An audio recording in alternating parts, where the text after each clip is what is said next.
Take a deep breath, Megan Dixon, and come on up. And you have 3 minutes.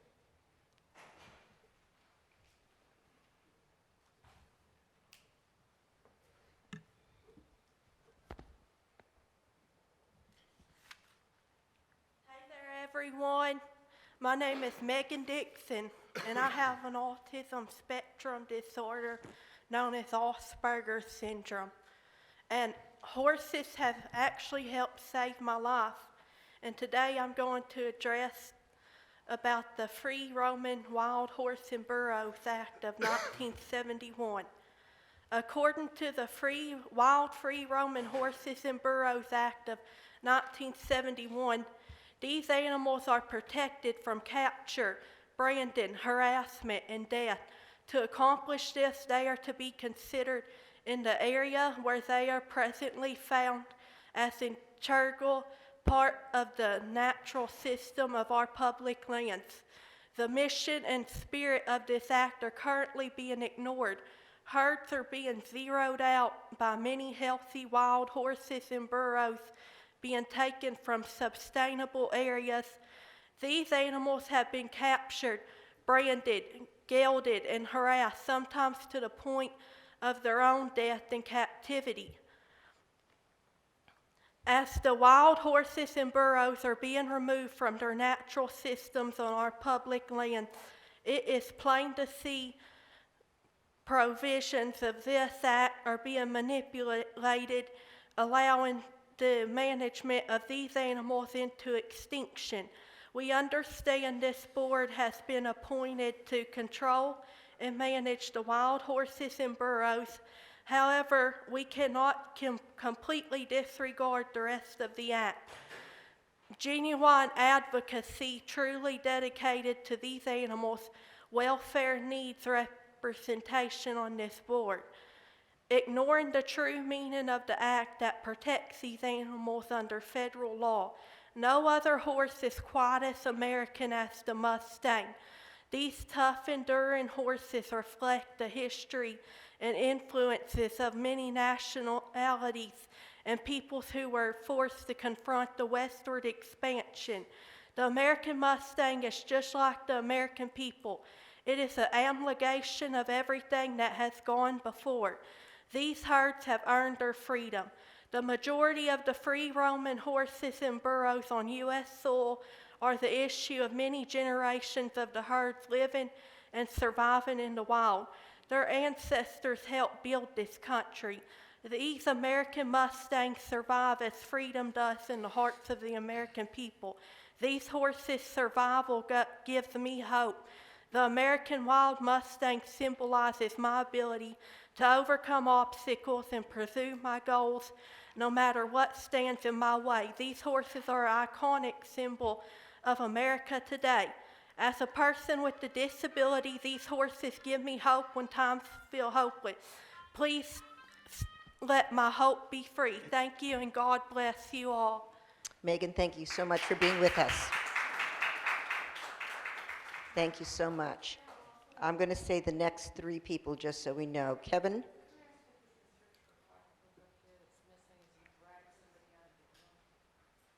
Yes, right there. Let me take And this then. this and this, I Okay. believe would also belong to Very her. good. Thank you very much. Okey-doke. Yeah, you may want to listen to the list, the order. Kevin, and then we're going to go to Ken Brown, and then Nicole Rivard.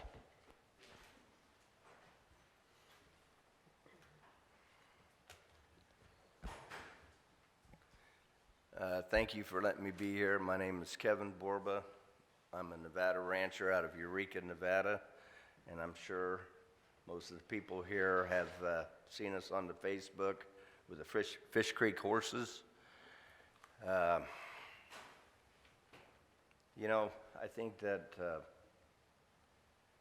before things are said, that these activist groups need to at least engage with us as ranchers and talk to us instead of painting us as welfare ranchers, people that don't like wild horses, people that are inhumane to horses. You know, we're the ones who got the poster child horse Sarge. And, you know, we did it because that's the type of people we are. We're humane. We like the horses, but we also like to run cattle and raise our families that way.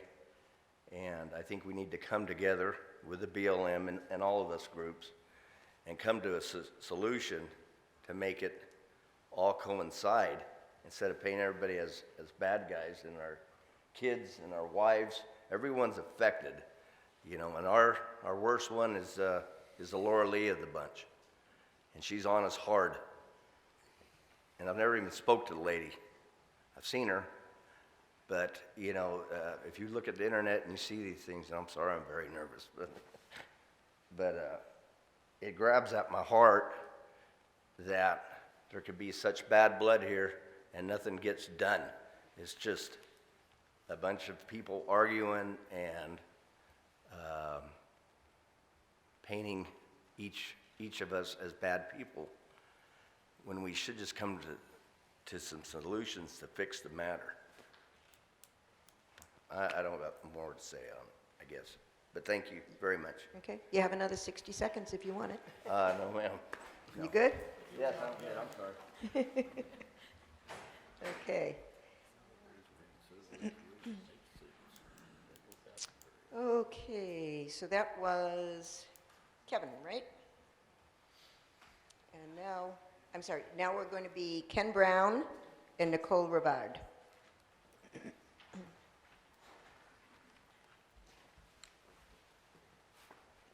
Good morning. Ken Brown, Western Counties Alliance. Thanks for the opportunity to respond today. And I wanted to park close to the mic because I knew Kathy would count my travel time. So WCA continues to support a wild horse burro program on public lands when proper management exists. Excess numbers continue to be a major problem in most areas where wild horse burro animals now exist. Excess numbers continue to cause resource damage and create impacts to livestock and wildlife habitat.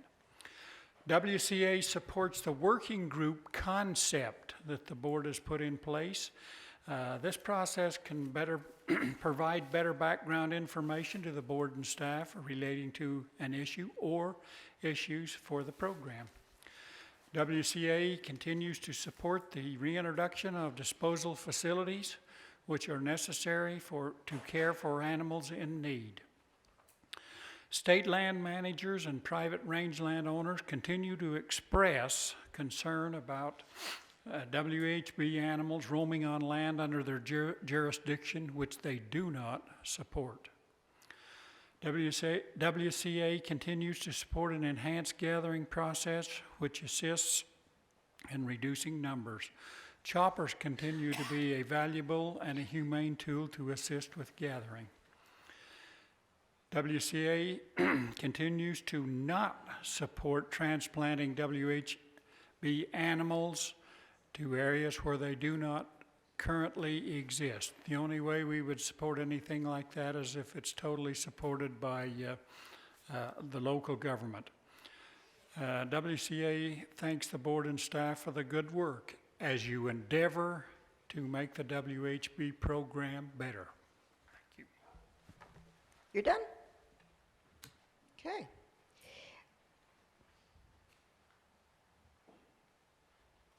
Sorry, now we have Nicole. Sorry, Nicole. Hi, my name is Nicole Rivard, and I'm a correspondent for Friends of Animals. As board members, we at FOA would like to advise the BLM to stop committing crimes against wild horses. In July, the BLM announced more crimes, that it would be spending $11 million over the next 5 years to develop tools for managing wild horses, like longer-lasting fertility control, as well as methods for spaying and neutering wild horses. Please inform the BLM not to waste their time or taxpayers' money, as we are taking legal action to prove that using fertility control on wild horses likely violates the Wild Horse and Burro Act of 1971. We have already filed a legal petition with the EPA to cancel registration of PZP. That measure, along with efforts to get wild horses listed as endangered under the Endangered Species Act, will once and for all ensure that America's wild horses are protected and not treated as pests by the BLM. Information is now available, and I can get that for you, regarding the unintended and previously undisclosed side effects on both targeted mares and wild horses in general. When the HSUS obtained ESA registration for PZP, the organization never provided evidence that PZP doesn't have negative side effects. It just provided information about the efficacy of PZP and actually requested waivers for most of the studies ordinarily required from an applicant seeking pesticide registration, including a toxicity study, ecological effects, and environmental fate guidelines study. Recent research has demonstrated repeated applications of PZP is not completely reversible.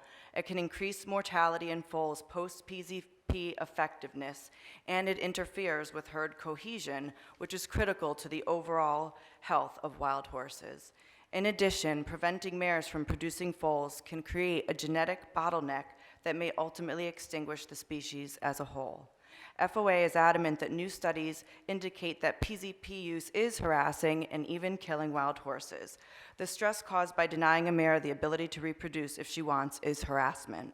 While it is true that the WHBA provides for an exception from general mandates to protect wild horses to control their populations, the animal must be deemed excess and can only be applied if the implementing agency first completes certain statutory requirements.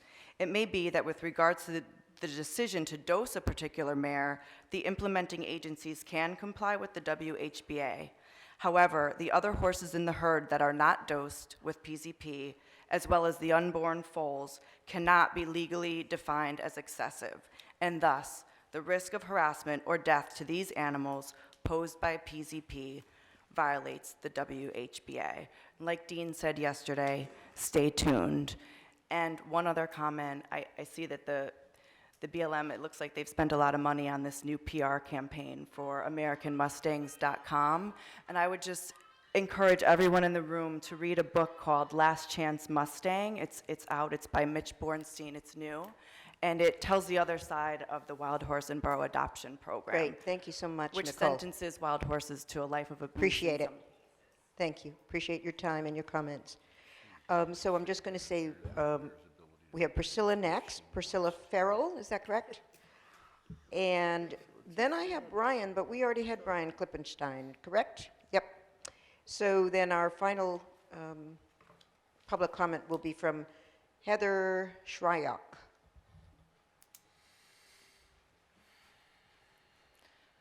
I'm not here to thank you for anything at all. I'm here to express dismay, and it's dismay that there's a landscape in America, it's federal public land, and that instead of embracing that habitat for indigenous wildlife and animals with whom we've co-evolved, it's used for the meat industry. A government agency caters to the meat industry.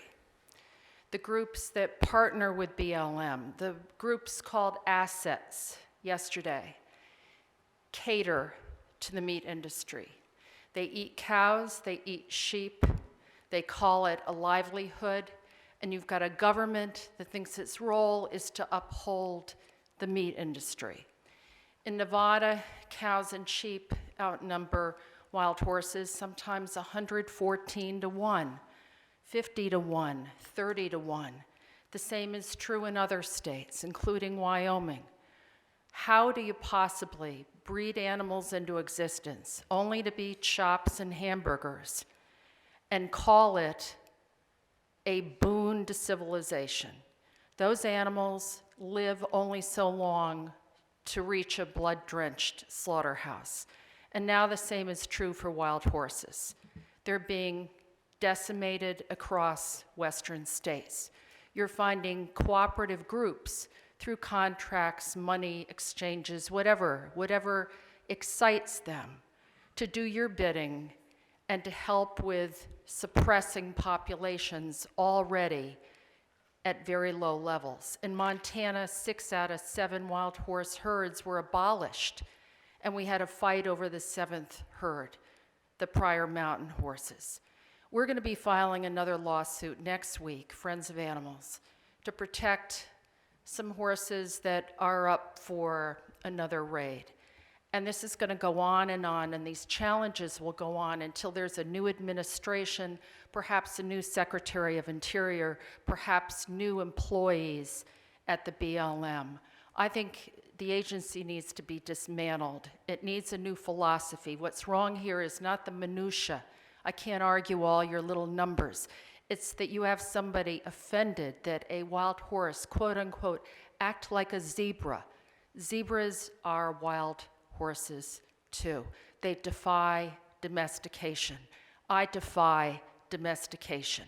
And I ask you to stop viewing them as varmints, as nuisances, as dogs and cats with prolific breeding possibilities, and simply let them be what they were intended to be, wild animals living in federal public lands. Thank you very much, Priscilla. And last but not least, Heather Shryock.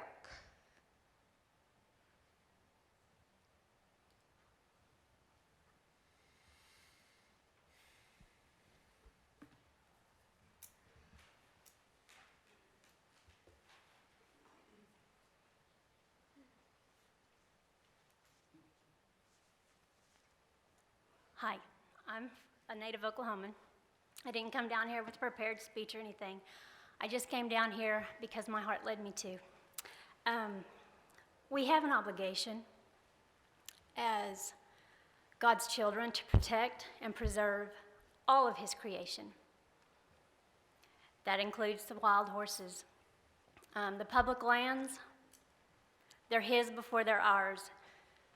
So I'd like you guys to consider what our obligation is here, and that is to protect everything that God has given us. Thank you. Thank you very much. And that concludes the comments from those who had indicated they wanted to speak. We are technically still in the public comment period, so I turn it back to you, Fred.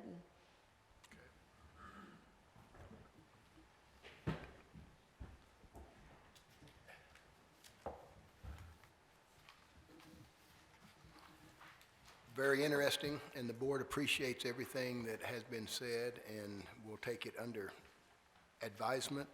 I understand that a lot of these are written comments too. We generally get a bunch of written comments, and I assure everybody that these comments are read by board members. If you'll stick around this afternoon, we'll have a working group session where we will go over some of those comments. Since we're kind of off the agenda anyway, I'd just like to pass it around the board for the next few minutes to see if y'all have any comments. I know you do, Tim. Tim, you have 5 minutes.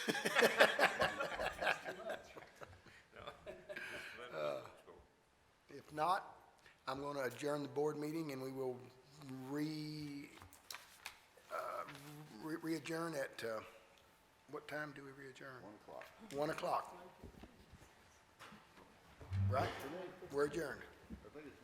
It says 1:15. 1:15? Well, we're leaving early. Well, 1:15. 1:15, heaven forbid. 1:15? Do you want to, I mean, wouldn't hurt to be back a little early. Well, I mean, if Holly wants to do hers at 1 o'clock, but can you get us back online? Well, I think as long as we tell the folks online what you're doing, we're okay, so either way. Okay, well, we're going to re-adjourn at 1 p.m., and Ms. Holly Hooks will give her presentation at that time. Okay, and that's the budget update. You're right. Lovely, thank Okay. you.